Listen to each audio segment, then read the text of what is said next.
time to go live. Game talk, real talk, straight from the grind. Recruitment, NIL, we cover it all.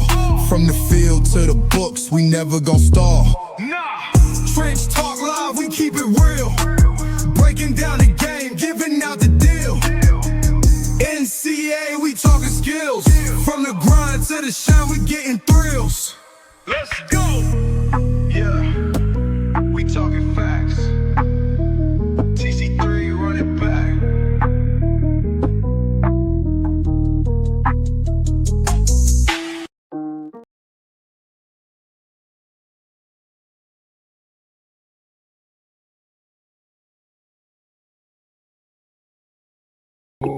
All right.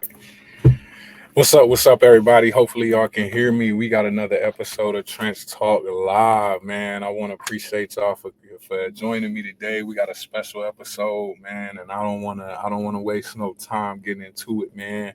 I got a lot to share. A lot have been going on. A lot of great things have been happening. So nevertheless, man, let's get into it. Another week of Trench Talk Live. This is the Seattle Seahawks OTAs edition. And the reason I really wanted to do this, man, and I really wanted to start this, actually, let me back up for a second. I really want to start this off by saying, first and foremost, I really want to give, my utmost appreciation to the Seattle Seahawks organization and Coach Leslie Frazier. I can't begin to tell y'all how amazing this culture, this team, this everything here is. Fortunately, I got to play here briefly in my NFL career. This was my second stop right after I got done, and with the now Commanders, then Redskins. So when I came here back in 2016, it was same exact building. Building has not changed at all, believe it or not.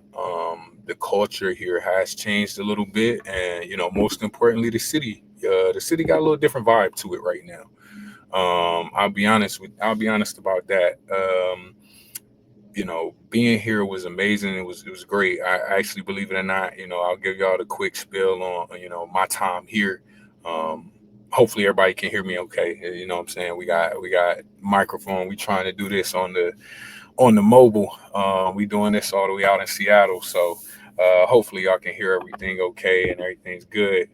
If not, just drop something in the comments. I'll see it. Believe it or not, I got both Instagram and Facebook running right now. So I'm getting a little better with this thing. So I'm able to take it on the road, take the show on the road, man. But, I did a year in a preseason in Washington with the then Redskins, now Commanders. And that's when I got released. After I got released, I came out here. And then when I came out here to Seattle, it was completely a different vibe. That was 2016. So you're talking about Richard Sherman, Doug Baldwin, Russell Wilson. At that point, they were going through a running back, kind of a change there. Shout out to the late, great Alex Collins. Great dude, great teammate. Me and Alex actually got a chance to get to know each other. He was a back here. He was actually new back here. He just been drafted from Arkansas. He was here back when I came here originally back in 2016. Bobby Wagner, Mike Bennett, Cam Chancellor, Jerron Reed, my boy Jay Reed still here, believe it or not, still making it go, still getting the snaps in. So it was a pretty interesting experience back then, just, with so many potential Hall of Famers and dominant players.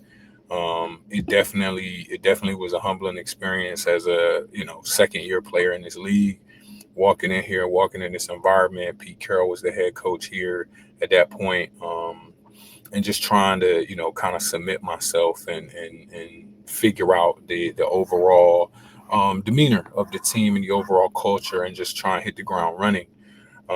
It's very different right now. It's very different here. It is a very different place. And, one of the main differences here is Coach Macdonald. And I actually want to take a little time to talk about him for any of y'all that are Seahawks fans, for any of y'all that are, interested in this. I believe it or not, I take up a lot of time and observation as a coach, especially as a young coach. I've, been able to be around some pretty incredible coaches in my coaching career and in my playing career. And that's something that I learned early on is, observations win a lot of times, and it can, improve you and who you are as a coach really quickly, so that when you do get your opportunity, and when you do speak, it's constructive, it's things that actually can help, things that can actually, mean something and matter, and continue to help build the entire collective. So Coach Macdonald, he really is intentional about his words, and that's something that I've really been honed in every time he talks. Um, just the intentionality of his words and what he wants to see happen and his plan, and the overall, grand scheme of things here, for Seattle and for the Seahawks. He's very, very, very, very particular about what phrases, what words he uses. And that's, something that I immediately picked up on and I can draw appreciation from as a fellow coach, just because personally I'm the same way. There's certain language that I don't use, with the players that I train and I coach, genuinely just because I don't want them to follow up, and me saying something and wanting a different result. Mean the words that you say, me have the intentionality behind it, and know that, these young men are going to grow through what you say to them and what you repeatedly say to them. I appreciate you, Block. I just seen your comment. I appreciate you, man. Trying to do something great out here, man, and continuing to soak up knowledge. Another huge aspect, something that I noticed from Coach Mac here is, no job is too small, and that is something that I think is very, very, very important.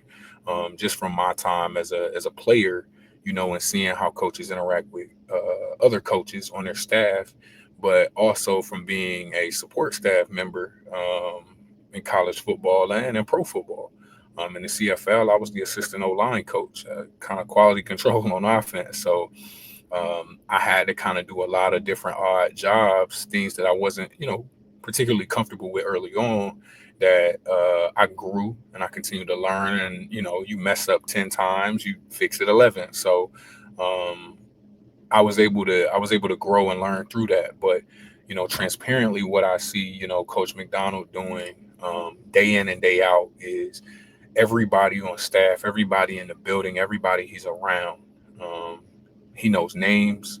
He's always bringing good energy. He's always being positive, and he's always trying to intentionally. And I say intentionally, and I keep using that word intent and intentionally and being intentional, because I genuinely see it. I see him trying to go out and make sure that he reaches each and every coach. There's 6 of us here total that are on this internship.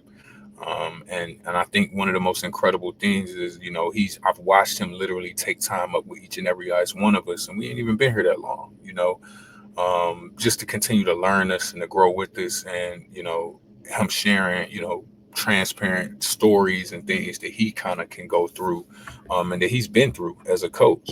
Um, so I thought that was really, really, really, a huge aspect, and, it spoke a lot about him. Um, and, in this game, I never claimed to know it all. I never claimed to be, the greatest, coach that ever lived. However, I do always challenge myself to continue to grow, to continue to, learn, to continue to know more and more and more and more and more, each and every day. So, in saying that, I definitely can tell you firsthand, I've learned a ton, and we ain't even been here that long. I've learned a ton, and I've learned a lot about, this staff and these coaches.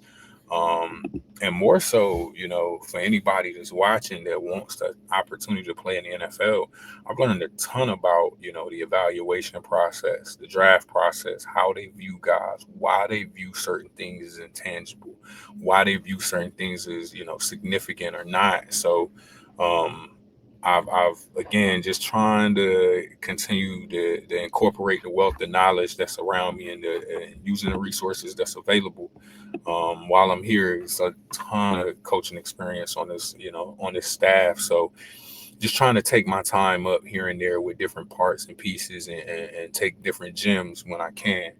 Um, Sweet Pea, I definitely appreciate you, brother. Appreciate you. I see your comment, Sweet Pea. Thank you, man. I thank you. And Cuzzo, one Zell, appreciate it, cuz I'm up here trying to represent for the family, man. I definitely appreciate y'all and appreciate y'all support, man. So again, drop your comments. Any questions y'all got, y'all want me to answer.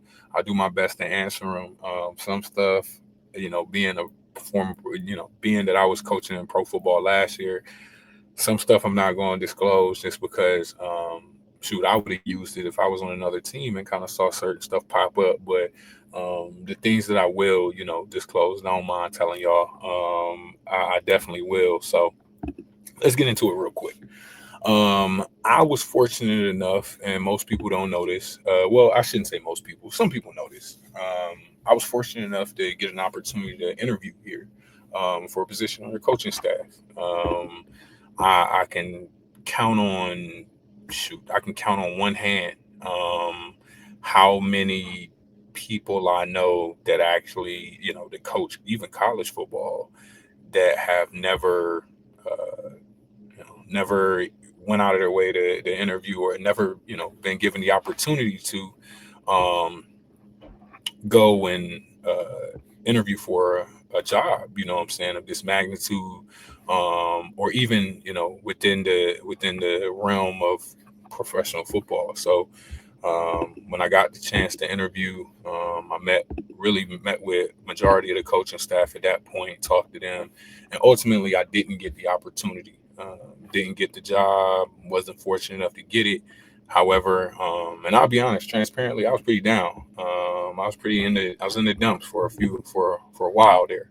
It was tough on me mentally, just because leaving Canada, leaving the CFL. You leave a place better than you found it. We definitely did that. But, alongside with leaving a place better than we found it, we also had to take in the reality that we had to kind of change some things. And I had to kind of own up to me continuing to grow and step out of my comfort zone as a coach, and even as a young coach, just learning, different other aspects of this business, different schemes, why we do certain things, why certain coaches have certain calls. So when I didn't get the job, I kind of felt like, man, like I was crushed. Getting fired. We got fired in Canada, and then interviewed for this position, thought I was going to get it, didn't get it. But they called me. They actually called me when to tell me I didn't get it. I was like, "Oh, what is she calling me for? Like, you could have sent me a text, told me, like, no." And they told me, they would love for me to join them in their Bill Walsh internship, minority internship. So I couldn't say no. I really couldn't say no. And when I looked at the staff, just trying to share with y'all the experience here. So, Coach Mac used to be the defensive coordinator for the Baltimore Ravens. He's the head coach here. Clint Kubiak, his dad is Gary Kubiak. He been in this league 12 years. He's the OC. Aiden is really incredible. I got to find out his full background. He's a DC here. Aiden Dirt, Jay Harbaugh is the special teams coordinator. Aiden's been in this league for 8 years. Jay's been in this league for 4. Now, the guys that I primarily work with, I am, working exactly with the O-line the entire time I'm here, which is super fortunate. I'm going to get in a couple of those guys, get in some of the draft picks, tell y'all kind of some of the things that I've been seeing since I got here. But John Bitton is the O-line coach here, and JB is 33 years of experience. He's been in New Orleans. He's been everywhere. Houston. He's been around for a minute. And I try, and conversely, I try and be an innocent bystander when I'm around him. I try and soak up as much as he says. I ask him questions here and there, but truthfully, I'm gonna be honest with y'all. Everything that man say, I try and write it down. And I'm hoping that if you have a kid that plays football, or y'all are seeing this at any point in time, like that helps. It helps you retain knowledge, but it also, my notebooks that I have are things that I go back to, and I open and I look through and I read and I relearn, simply from an aspect of just trying to continue to grow, whether I'm coaching for a team or whether I'm training a player. it's pretty essential information that I can continue to grow with, and I continue to, as we get in this pre-draft season of next year, just preparing these guys and knowing what an install looks like and the expectations, and having been out there and having done it. This place is pretty incredible, namely because this is the first place I've ever seen with 3 offensive line coaches. Just like in incredible to me that they actually can do this, and all 3 of these guys work amazing together. I watch it every day, and I continue to talk to them, and just trying, like I said, just trying to soak up whatever knowledge I can. Rick Dennison is is the other offensive line coach. He's a run game coordinator, senior offensive advisor. Rick has been in this league 28 years.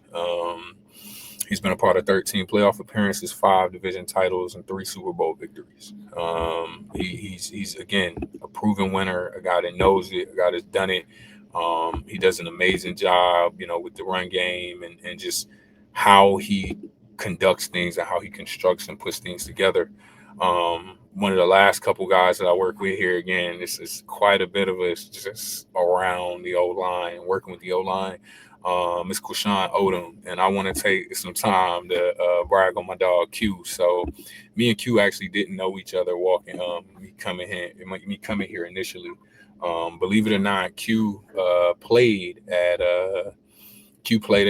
Shaw University. He's from Lakeland. So, believe it or not, me and him have been around each other in different places and didn't even know it. Same exact age. He was a starting quarterback at Shaw.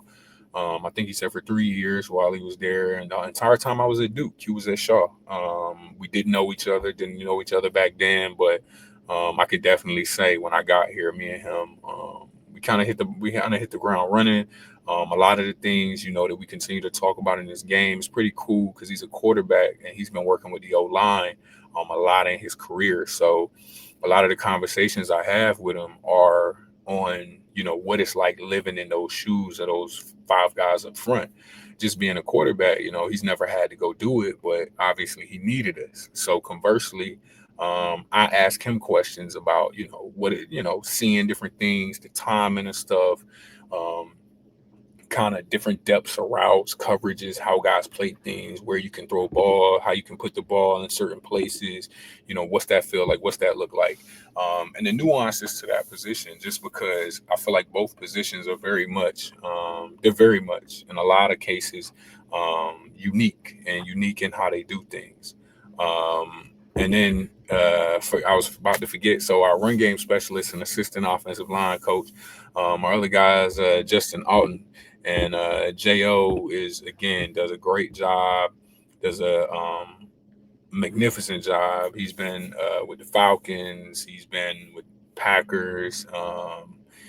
He's a native of Pennsylvania. Shout out to Coach Latz if you're watching this. He's from Doylestown. So I want to say he said he was a little closer to Philly because, what I'm saying, I always shout out my guy, Coach Latz, anytime I meet a Pennsylvania guy. But again, another guy that does an amazing job, and he had the opportunity to spend some time around Coach Callahan, who I played for, and he, again, all these pieces and these resources and great coaches and all of this, vet presence in terms of coaching around these players. It's a young O-line room. It's super young O-line room. And that was the first thing I noticed when I walked in. I was kind of shocked. I was like, dang, like we real young. Like we real young up front. A lot of guys in their second, third, fourth year. I think the oldest guy in the room has only been playing 4 years in the league. So still relatively young, still doing it. Few guys in here that are really talented. Charles Cross has been having a great camp so far, great OTAs.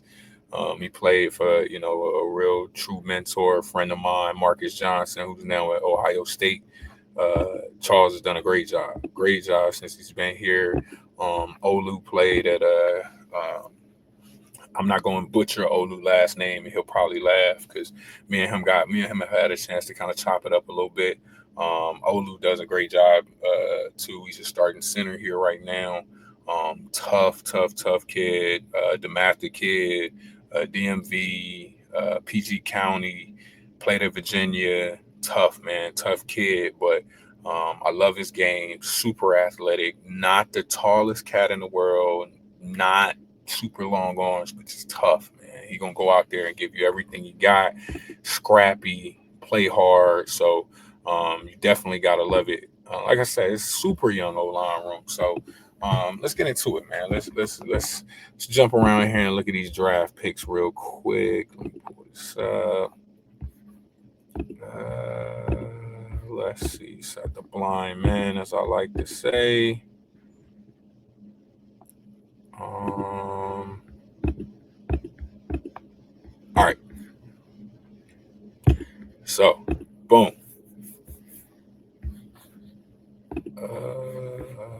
Let's see. Boom. All right. So we'll start off with our number one with our our first pick, Mr. First Rounder here, and I'll kind of give you a little briefer on him. I thought this was I kind of questioned it at first. I really did. I really questioned it a lot at first. I did not think this kid would translate the way that he has, and I always get kind of iffy when teams take interior guys high. I always feel like if you're gonna take an interior guy suit that high in the game and that that early, I always feel like he better be one of the best to ever live. He better be one of the best in the league, just because you don't want to lose a pick. You don't want to use a pick on an interior guy that you can go in free agency and get the same type of player. So Grey Zabel from North Dakota State was their pick 18, in the first round, pick 18 overall. North Dakota State, played guard and tackle at North Dakota State. He's coming out of a gap scheme system. They run, lateral power, which is my favorite football play. Shout out to Coach Sorrells. As well as they run a lot of gap scheme. Hey, for sure, Noah, North Dakota State got some dogs, some real dogs, because I can tell you firsthand, this is a dog. Like, this is a real live barking teeth dog. This young man, Gray, since the day I walked in, the first thing that kind of shocked you was his athleticism, believe it or not. And I don't, it's tough. I feel like it's tough getting me to say that, because that's what kind of O-lineman I was. I was a pure, I was an athlete. I'm trying to run. I'm trying to move. I'm trying to play in space. I definitely was not trying to stand there and drag my feet for 4 quarters. And that's who he is. You would think North Dakota State would have a lot of, mauler, slug type players. Like, no. Gray is definitely mobile. Gray moves well. Gray does a great job. Since I have walked in the building and since I've seen him, that's been the one thing that I can tell you I've been the most impressed with. That's his athleticism, how he moves his feet, his base. I mean, obviously the pads haven't come on yet, so we're gonna kind of see the physicality take a turn up, once the pads are on. But outside of that, man, like, he is, when I say killing it, like killing it. Like, he has been doing an amazing job. He retains information super quick. You tell him maybe twice, and he's ready to go. He's got it. He's ready to go. He's ready to rock, and he's ready to do it. So I think, that's why I say I think he's done a great job since he's gotten here. The staff seems to be very impressed with him. Obviously, you take a guy 18th overall like that, and you definitely want him to go and be productive, but to actually see it firsthand, and to know, like, hey, this guy's producing, it's real. So definitely great on him. The last thing I'll say about Gray is he doesn't bring kind of the big time presence with him at all. He's very blue collar, very, cool, calm, collected, quiet, kept guy. And I think that's pretty special with him, just being a a first round, being a first rounder, 18th overall. You see some guys that get a little big headed, get a little full of themselves, but man, to be honest with you, I almost wanted I'm gonna reserve the chance of telling y'all how great he really is until the pads come on. Once the pads are on, I'll kind of give y'all that last update of the greatness that I see. But man, he's done a great job since I walked in the door. Next, we got up. Their next pick is going to be. Wish I had a drum roll. Their next pick is going to be Bryce Cabeldue. Bryce played at the University of. Hold it now.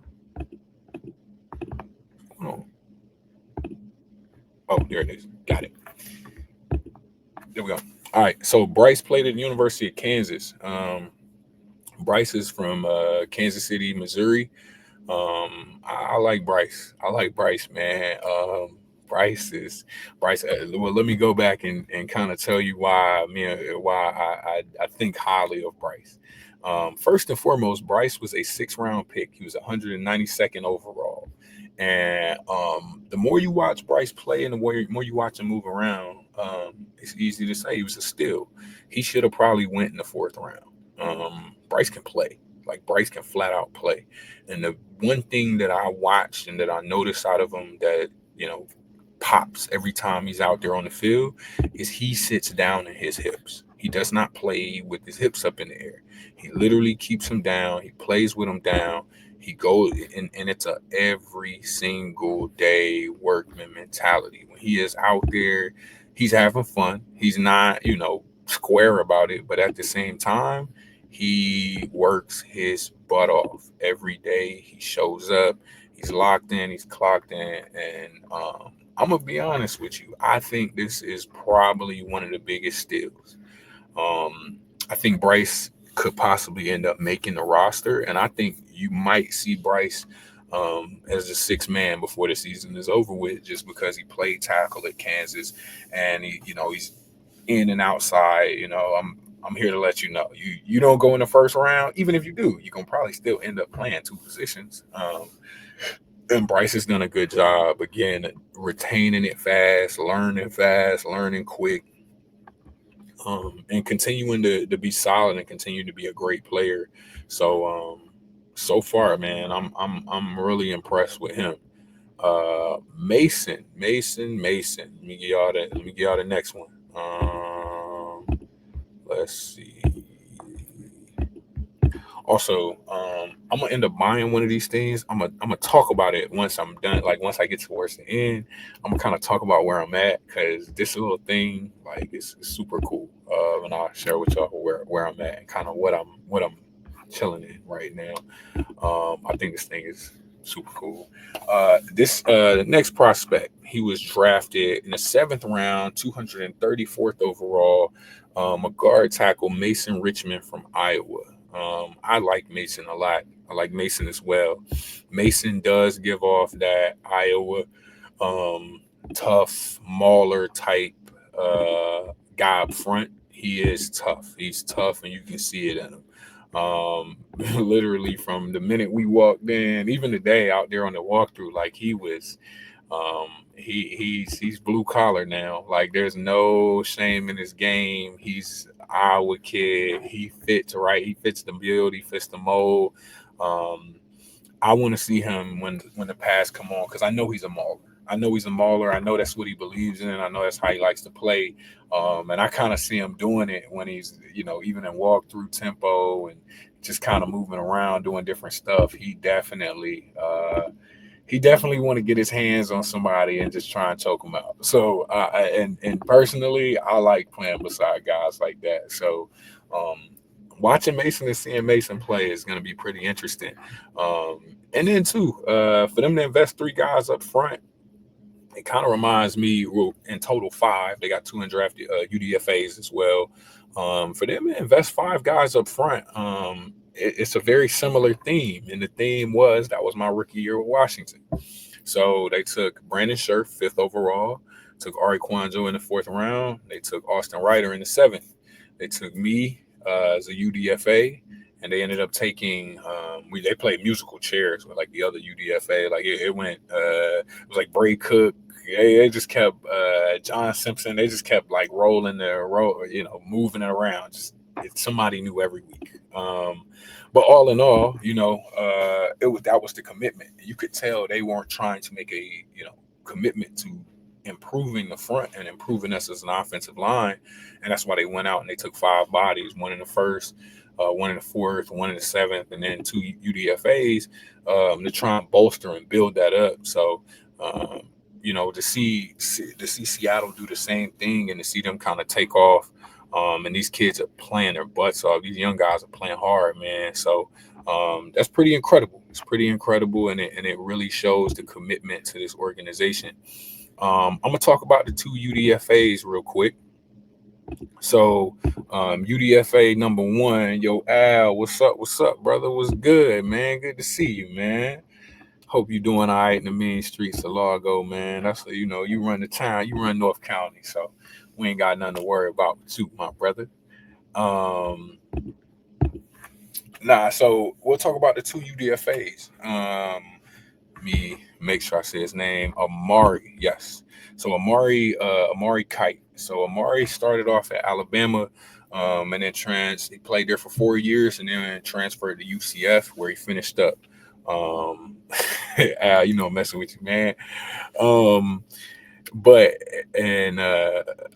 yeah, by the way, Al, I'm definitely gonna hit you up because I'm out in North County now, so I'm gonna tap in with you, hit you up, bro. It's been a little minute. We're gonna chat it up, man. But Amari's done well. I like Amari a lot too. Amari is definitely. I can see why he went as a UDFA. Still raw in some spots, still kind of learning his body and the game and kind of how you do things. Appreciate you, Al. Appreciate you, brother.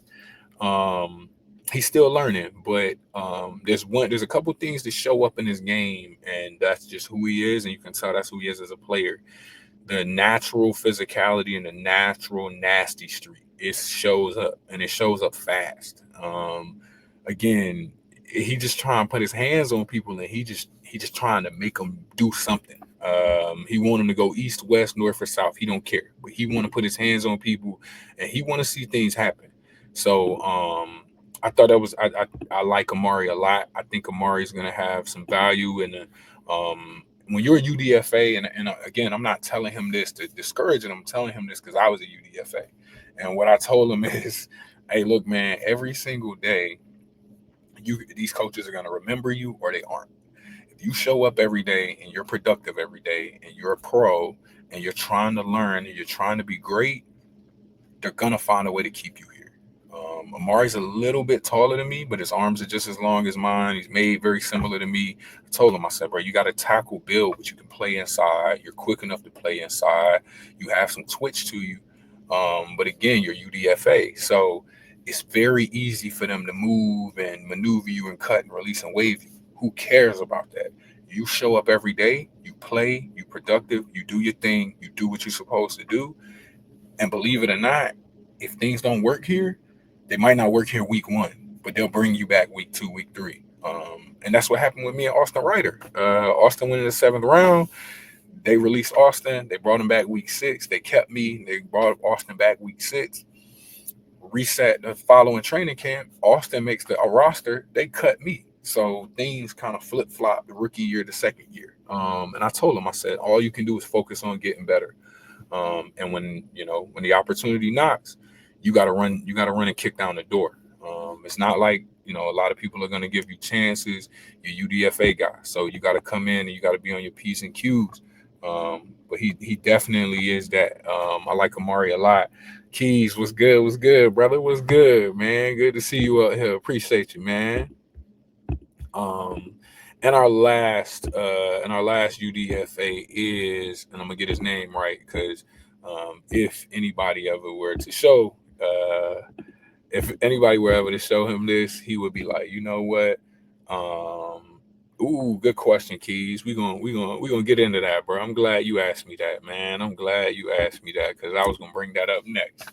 And our last UDFA is Frederico Maranges. Frederico is actually an interesting story, namely because um, he's a part of what they told me is like the international football program with the NFL. So he's originally from Puerto Rico, playing at Florida Atlantic. Again, UDFA. I challenge y'all to type his name in and go watch his tape when he was at Florida Atlantic. If your son plays center and you think your son is good enough to play Division I football, I want you to type in Frederico. You can look him up. You can look up undrafted free agent Seattle Seahawks. And when you see him and you see his tape, if your kid doesn't play like that, stop fussing about schools not recruiting your kid. And he's a UDFA. His tape is impressive. His tape is very impressive. Like his college tape is very impressive. He's super smart.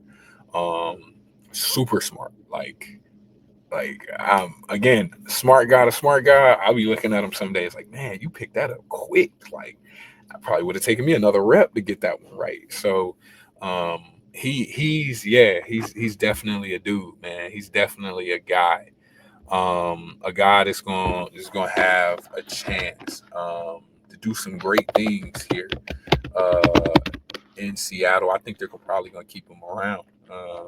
And if they don't, wherever he lands, again, just like what I was telling Amari, wherever he lands, it doesn't matter as long as he plays his behind off once he gets there. Now, my dog Keys asked me a pretty interesting question, and I'm gonna give some props to a couple people with this answer. So, Keys asked me who has any guy surprised me so far, and the answer is yes. There is one guy that continues to surprise me, and I continue to tell him every day, like, "Hey, bro, you can play. Like, you can play." And you know that, but knowing you can play and going out there and being the dog you actually are, and I kind of see there bubbling, like, make sure they feel it, not see it, but they feel it. And I'll you know what, I'll share the screen with y'all that way. That way, again, he's impressive, man. He's an impressive product. O line man, again, just super like I'm gonna go through a couple things. So Anthony Bradford is who has surprised me the most here. Anthony played at LSU. He's a guard. He's a guard as the day is long. shout out to my wife and my daughter there. Appreciate y'all. I love y'all. So that's funny. I call my daughter and my wife here in a minute, but Anthony, man, Anthony can play his butt off. Like, Anthony is tough. Anthony is big, but Anthony is powerful. No pads on, moving bodies. None. No pads on. No pads needed. Let me say that. No pads needed, moving bodies. Wide zone, inside zone, gap, doesn't matter. Bodies moved. And in pass pro, he is not a slug. He's not standing in one place. He's not just staring at you. Them paws is being put on people, and when they own you, they own you. And the biggest reason why I like him is because he cool. Like, he is out there cool, calm, collected. He ain't starting no fights. He ain't yelling. He ain't tripping. He out there playing ball. And he finished a rep. He kind of, "Hey, man, you what'd you think of what that dude did there? Like, you think I snapped it enough? Like, I snap it more?" And I'm like, why you playing with people? Like, put it on tape. Like, show them who you really are. Like, fully. You playing with people. And arguably the most impressive guy up front.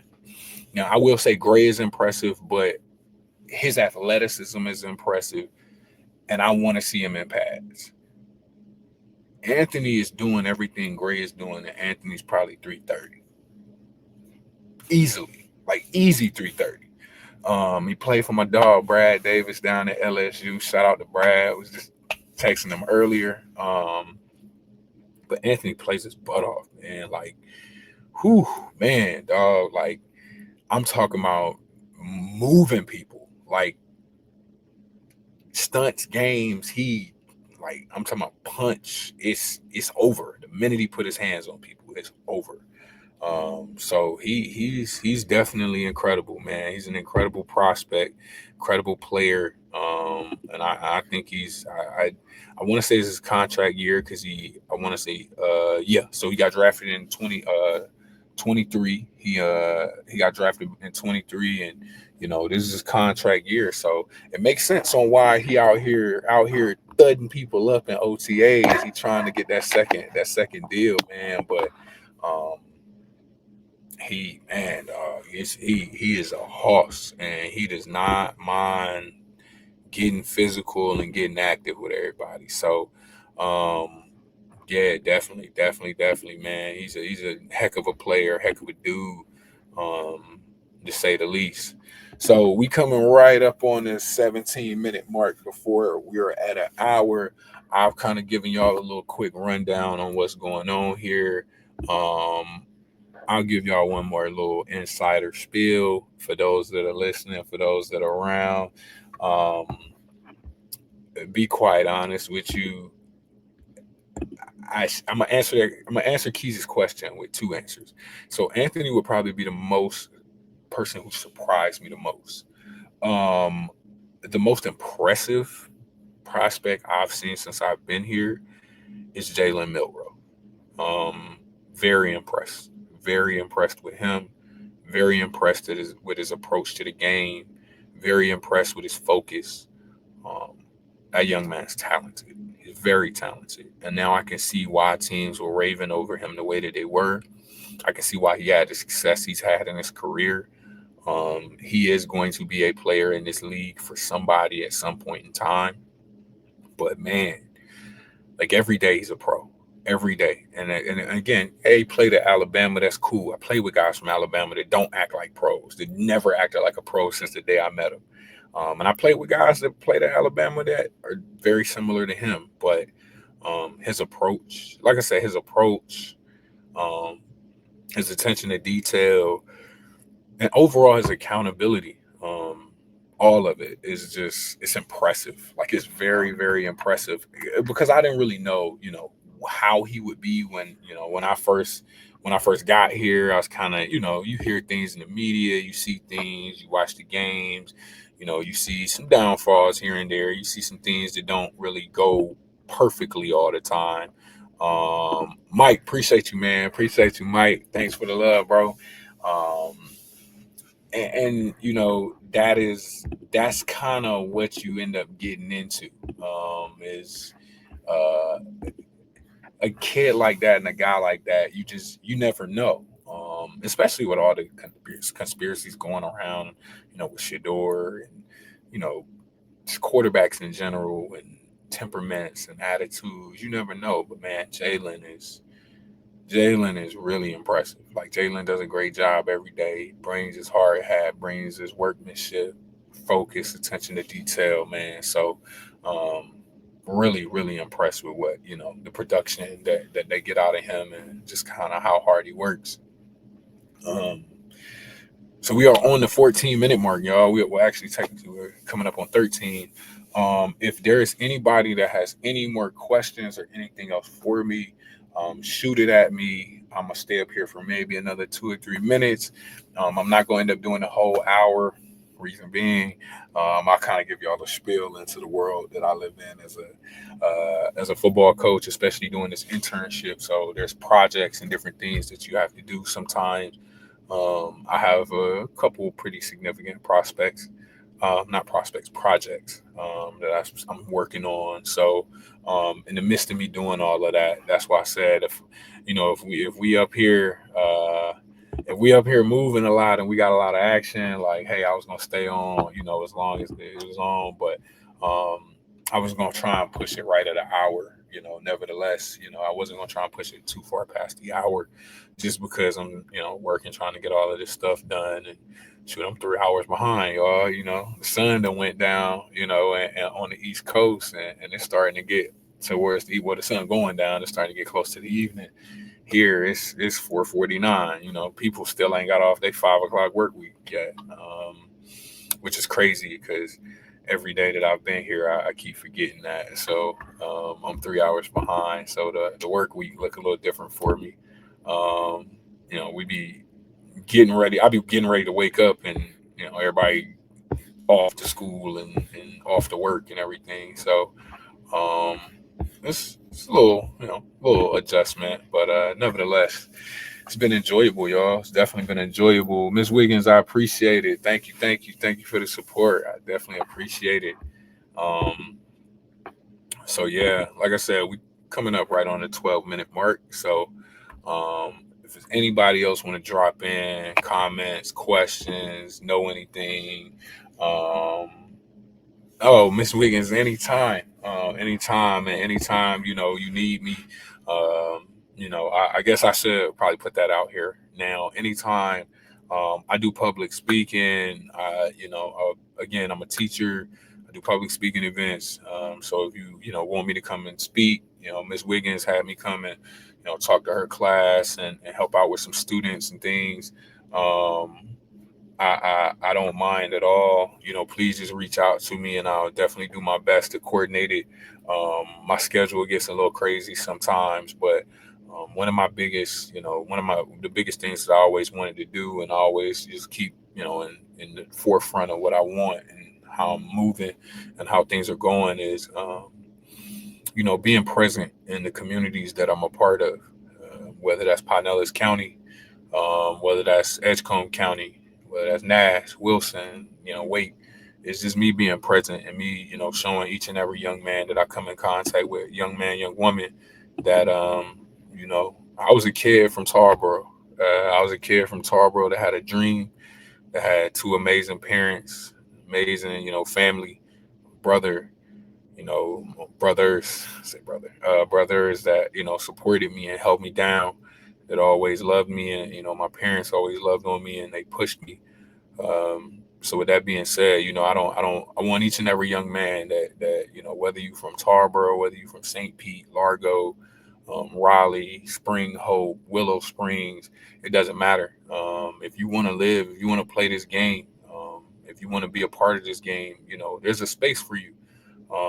And definitely working hard makes that happen. Working hard, and like my dad used to tell me all the time, hard work never goes unnoticed. It's just the patience and the grind of it all. So, talking about a lot of these young men being blue collar, the coach ain't watching them, and I'm peeking the back of the line, and the kid is, over there working on his footwork. He's a rookie, no vets around, nobody telling them do this, do that. That's just the nature of the beast there, and that's important, because some other teams, some other people have to remind their rookies, like, hey, pick up mental reps, work on this stuff in the back, do this when nobody's paying attention, this, that, and the third. So it's pretty incredible to see it kind of taking place, and everybody kind of doing their thing and doing their part. You in Landover now? Yeah, I'm rarely in the DMV now. But again, anytime you need me, Miss Wiggins, if I can help you out, I definitely will. Anytime. But yeah, the workmanship is everything. And again, I'm closing. I'm about to log off, y'all. So anybody, again, if these last couple minutes before I get off here, if you got comments, anything you want to drop a little comment in there, say anything, you got questions. Yes, ma'am, no problem.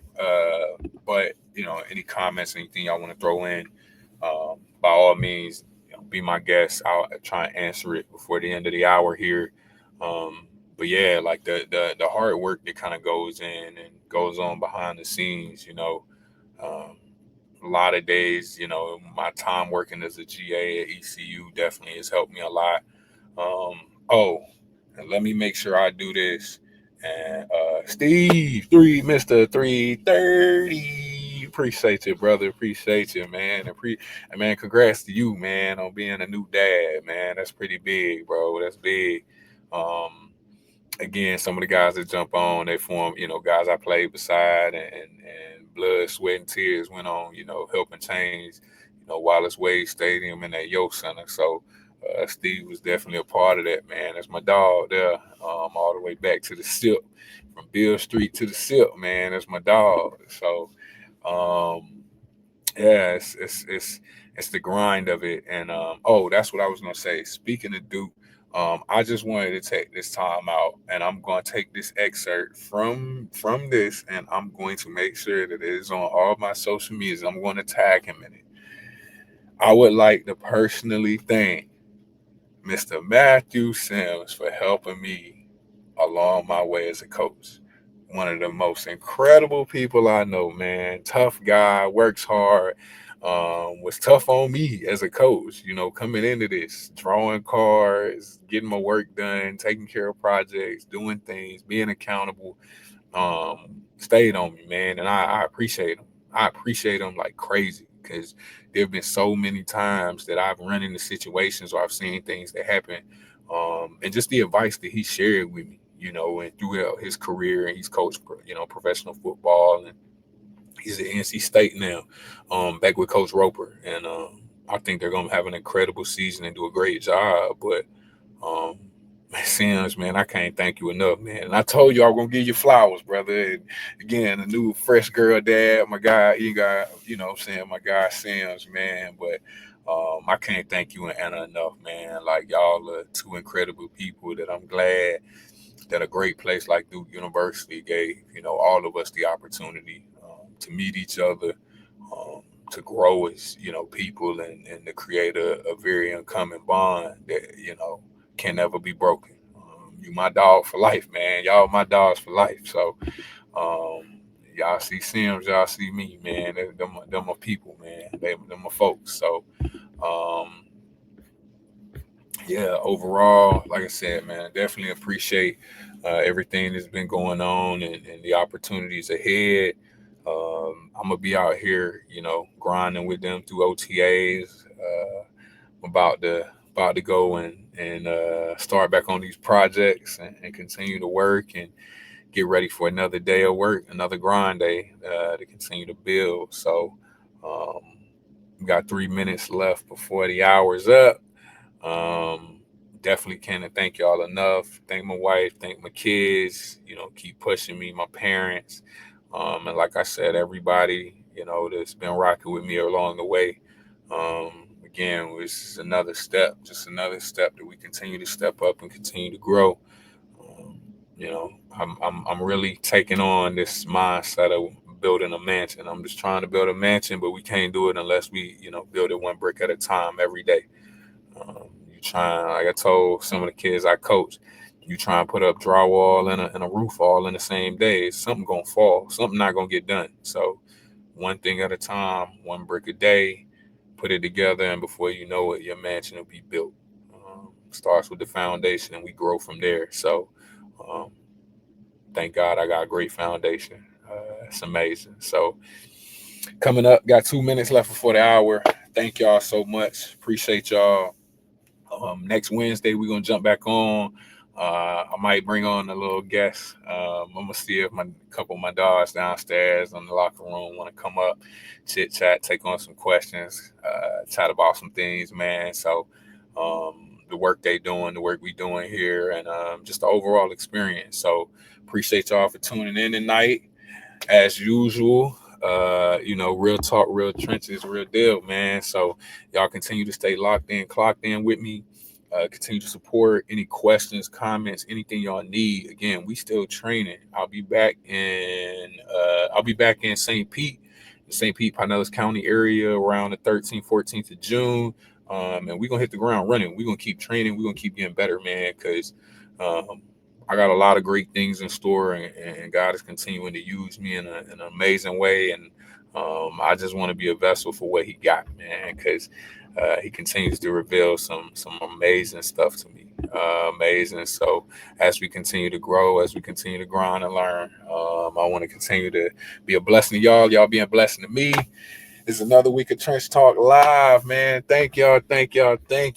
Logging off from Seattle, Washington. Yeah. TC3, we in the trenches. Trench Talk Live, we keep it real. Breaking down the game, giving out the deal. NCAA, we talking skills. From the grind to the shine, we getting thrills. Let's go. Lights on, mic check, time to go live. Game talk, real talk, straight from the grind. Recruitment, NIL, we cover it all. From the field to the books, we never gon' stall. Trench Talk Live, we keep it real. Breaking down the game, giving out the deal. NCAA, we talking skills. From the grind to the shine, we getting thrills. Let's go.